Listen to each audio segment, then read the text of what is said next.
వెళ్ళిపోయాడు. పేతురు వెళ్ళకుండా తాను చెడిపోయిన కోతి వనమంతా జరిపింది అన్నట్టుగా మిగతా బ్యాచ్లు కూడా ఒకసారి కట్ చేసాం కదా, నేను మంచివాడిని అయినందుకు ఆ మాట చెప్పట్లా. యజమానుడు వచ్చాడు, తన తోటలో పనివారిని తీసుకెళ్ళాడు, పొద్దున్నే వచ్చాడు తీసుకెళ్ళాడు, 9ంటికి వచ్చాడు తీసుకెళ్ళాడు, 11ంటికి వచ్చాడు తీసుకెళ్ళాడు, 12ంటికి వచ్చాడు తీసుకెళ్ళాడు, 3ంటికి వచ్చాడు తీసుకెళ్ళాడు, సాయంత్రం 5ంటికి వచ్చి తీసుకెళ్ళాడు పనిలో. అందరికి డబ్బులు ఇస్తాడు. డబ్బులు ఇచ్చినప్పుడు ఫస్ట్ వచ్చినాడు, లాస్ట్ వచ్చినాడు కూడా అదే జీతం ఇత్తనం ఏంటి పండ్ర గారు అని అంటే అప్పుడు అన్న డైలాగ్, నేను మంచి వాడిని అయినందుకు. ఏంటి అసలు ఒక్కరు కూడా చెప్పట్లేదండి, ఏదో కూడా చెప్పండి, వచ్చిందో రాదో చెప్పండి.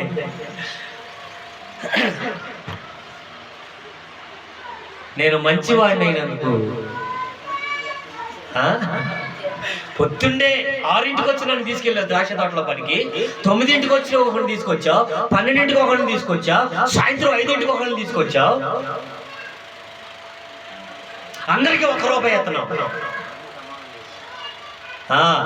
అందరికీ సమానంగా చేశావు. అయితే అప్పుడు ఆయన అన్నాడు, నేను మంచివాడిని అయినందుకు.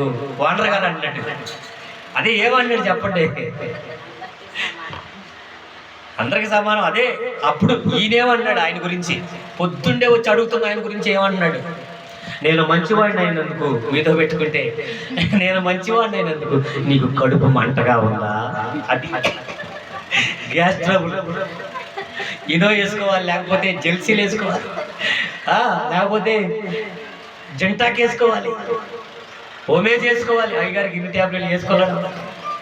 అంతకుముందు కొంచెం డాక్టర్ టచ్లో వదిలే మెడికల్ షాపులో. హల్లెలూయా. ఏమంటున్నాడు ఆయన, నేను మంచివాడిని అయినందుకు. మంచివాడు అయితే కూడా కడుపు మంట వస్తుంది జనాలకి. నువ్వు మారిపోతే కూడా కడుపు మంట వస్తుంది. నువ్వు నాశనం అయిపోవాలి, నువ్వు తాగుబోతుగా, తిరుగుబోతుగా, దరిద్రుడుగా, బలహీనుడిగా, అనారోగ్యములో, సమస్యలతో, వేదనతో, బాధతో నువ్వు అలా పడి చావాలి. కానీ నిన్నెవడు పట్టించుకోడు. కానీ నువ్వు మారు మనసు పొంది బాప్తిజం తీసుకుని రక్షించబడి పాపం చేయకుండా బ్రతుకుతుంటే మాత్రం కడుపు మండిపోతా ఉంటుంది, కడుపు మండిపోతా ఉంటుంది. నువ్వు ప్రత్యేకించబడి దేవుని సన్నిధిలో దేవుణ్ణి ఆరాధిస్తూ ఆత్మతో సత్యముతో మంచిగా నువ్వు, నీ పిల్లలు, నీ కుటుంబం అంతా కూడా పరిశుద్ధాత్మతో నింపబడి అక్కడి బాప్తిజం తీసుకొని దేవుణ్ణి ఆరాధిస్తూ అభివృద్ధి చెందుతూ డెవలప్ అవుతూ ఉంటే కడుపు మండిపోతా ఉంటుంది.